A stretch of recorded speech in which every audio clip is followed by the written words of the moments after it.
ఆయన ఫుట్బాల్ దిగ్గజం Lionel Messi go tour of ఇండియాలో దాదాపు 4 ప్రదేశాలను పర్యటించబోతున్నారు. అయితే తాజాగా మొదట కోల్కతాలో పర్యటించారు. మొదటి నుంచి కూడా కొంత కోల్కతా ఎయిర్పోర్ట్ నుంచి కూడా భద్రతను భారీ ఏర్పాటు చేసినప్పుడు కూడా ఎయిర్పోర్ట్ పరిసర ప్రాంతాల్లోకి భారీగా మెస్సీ అభిమానులు చేరుకోవడం, ఫుట్బాల్ పూర్తిగా ఆయన ఏకంగా ఫుట్బాల్ ఆడతారని మొదట పెద్ద ఎత్తున కూడా చర్చ జరిగింది. కానీ ఆయన కేవలం స్టేడియం కు చేరుకున్న కోసేపటి కింద 10 నిమిషాలకే నేరుగా స్టేడియం నుంచి బయటికి వెళ్లిపోయిన ఘటన కూడా పూర్తిగా నిరాశకు గురి చేసిందని చెప్పాల్సి ఉంటుంది. అభిమానులు వారంతా కూడా కొంత కోపానికి లేవడానికి నేతృత్వంలో వారందరూ కూడా ఒక్కసారిగా ఆగ్రహం వ్యక్తం చేస్తూ స్టేడియంలో వాటర్ బాటిళ్లతో విసిరి వారంతా కూడా కొంత ఆందోళనకు దిగడం జరిగింది. మరోవైపు ఫ్లెక్సీలన్నింటినీ కూడా ఏర్పాటు చేసిన ఫ్లెక్సీలను కూడా చింపి వేశారు. అయితే నిర్వాహకుల లోపం కొంచెం స్పష్టంగా కనిపిస్తుంది. ఎందుకంటే ఇచ్చిన సమయం కన్నా ముందే కూడా మెస్సీ నేరుగా గ్రౌండ్ కు చేరుకోవడం, గ్రౌండ్ లో చేరుకున్న అనంతరం కొంత అభివాదం చేస్తూ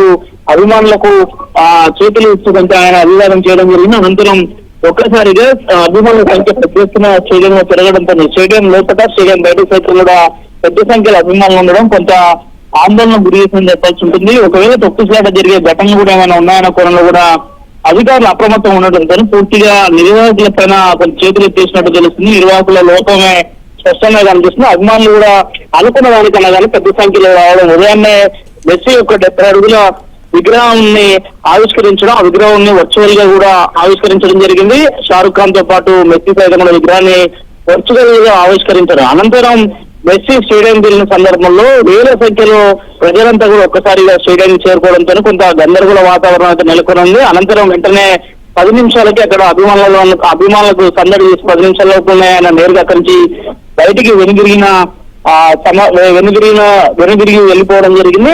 మరి కాసేపట్లో ఆయన హైదరాబాద్ కూడా చేరుకోబోతున్నారు. అయితే మెస్సీ వస్తున్నారని బెంగాల్ దాదాపు నిన్న అర్ధరాత్రి నుంచి ఈ రోజు ఉదయం వరకు కూడా వేలాదిగా అభిమానులంతా కూడా ఆయన కోసం ఎదురు చూస్తూ వచ్చారు. కానీ కాసేపట్లోనే మెస్సీ పర్యటన ముందు వెళ్తూనే పూర్తిగా నిరాశకు గురైన నేపథ్యం ప్రస్తుతం కనిపిస్తుంది. అందులో భాగంగా అభిమానులంతా కూడా ఆగ్రహం వ్యక్తం చేస్తూ స్టేడియం కొంత గందరగోళ వాతావరణం సృష్టించారు.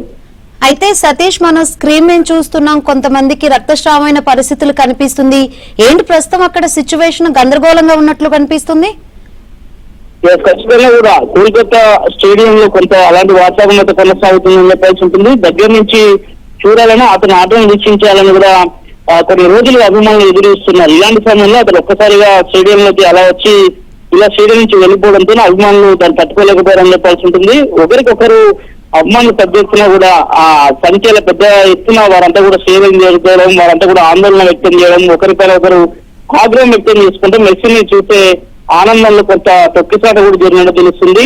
దీనిపైన కోల్కతా పోలీసులు అయితే కూడా పెద్ద ఎత్తున ఏర్పాట్లు కూడా చేసినప్పటికీ కూడా కొంత నిర్వాహక లోపం మాత్రం చాలా స్పష్టంగా కనిపిస్తుంది. కొందరు ఆందోళనలో కొందరికి కొంత గాయాలైనట్టు కూడా తెలుస్తుంది. దానికి సంబంధించిన సమాచారం మరింత రావాల్సింది. ప్రస్తుతానికి మాత్రం మెస్సీ నేరుగా అక్కడి నుంచి వెళ్లిపోయిన పరిస్థితులు నెలకొన్నాయి. ఒకవేళ ఈ గందరగోళ మరింత తీవ్ర రూపం దాల్స్తే కొంత అభిమానులు పెద్ద ఎత్తున గాయాలపాలయ్యేవారు. కొంత దాన్ని తప్పించేందుకే మెస్సీని అక్కడి నుంచి నేరుగా వెనుదిరిగి వెంటనే పంపించినట్టు కూడా స్పష్టంగా అర్థమవుతుంది.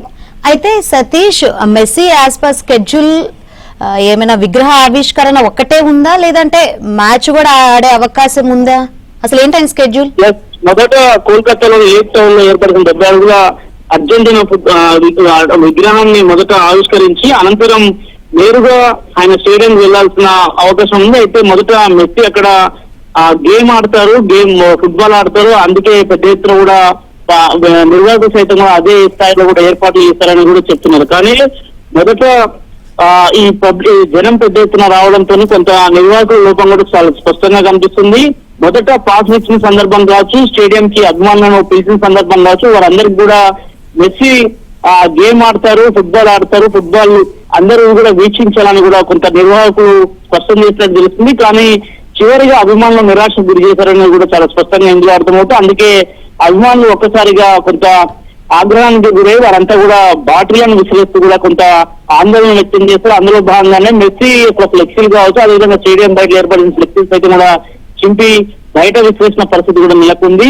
కొంత నిర్వాహకుల లోపము, వాళ్ళు కమ్యూనికేషన్ ప్రాబ్లం వలని ఇదంతా కూడా గందరగోళం సృష్టించినట్టు కూడా తెలుస్తుంది. మొదట ఫుట్బాల్ ఆడతారనేది స్టేడియంలోకి పిలిచారన్నదే అక్కడ ఒక చర్చ జరుగుతుంది. కానీ అలాంటి గేమ్ ఏది కూడా అక్కడ ఆడకపోవడంతో కొంత అభిమానులు ఆగ్రహం అయితే వ్యక్తం చేశారు. శంకర్, ఏమైనా క్లారిటీ ఇచ్చే ప్రయత్నం చేశారా నిర్వాహకులు? ఇప్పటికీ దీనిపైన స్పష్టత రాలేదు. ఎందుకంటే అటు యాజమాన్యం సైతం కూడా ఎవరైతే ఈ నిర్వాహకులు ఏర్పాటు చేశారో కార్యక్రమాన్ని దానికి సంబంధించిన అంశంలో ఇప్పటివరకు క్లారిటీ లేదు. కానీ కోల్కతా ప్రభుత్వం మాత్రం మొదటి నుంచి కూడా భద్రతాపరమైన చర్యలు చేపడుతున్నాను. ఉదయం ఎయిర్పోర్ట్ లో ల్యాండింగ్ నుంచి మొదలుకొని స్టేడియం వరకు వచ్చే అంశం కావచ్చు. మొదట విగ్రహాన్ని కూడా వర్చువల్ గా నిర్వహించారు. ఎందుకంటే వేల సంఖ్యలో అభిమానులు కావచ్చు, అదేవిధంగా ఫుట్బాల్ కి సంబంధించిన అభిమానులు పెద్ద ఎత్తున వస్తే కాబట్టి కొంత గందరగోళం వాతావరణ పరిస్థితి నెలకొంది. ఇటీవల కర్ణాటకలో కూడా అలాంటి కోహ్లీని అదేవిధంగా క్రీడాకారులు కొంతమంది ఇచ్చిన సందర్భంలో కూడా కొంత పెద్ద ఎత్తున గందరగోళ వాతావరణం నెలకొంది. అయితే అలాంటి వాతావరణం రాష్ట్రంలో ఉండొద్దనే కోణంలో కూడా కొంత వర్చువల్ గా కూడా విగ్రహాన్ని ఆవిష్కరించినట్టు తెలుస్తుంది. అనంతరం స్టేడియంకి వెళ్ళిన సందర్భం కూడా అట్లాంటి సందర్భాల్లో చేస్తుంది. కాబట్టి ఇప్పటి వరకు అటు నిర్వాహకుల నుంచి ఎలాంటి స్పందన లేదు. వాళ్ళ అధికారికంగా ఒక మీడియా సమావేశం ద్వారా ఒక రిలీజ్ సంబంధించిన అంశాలను ఎక్కడ బయటికి రాలేదు. ప్రస్తుతానికి మాత్రం ఆయన స్టేడియం తిరిగి హైదరాబాద్ బయలుదేరిన పరిస్థితి బయలుదేరడం జరిగింది. Right, thank you Satish.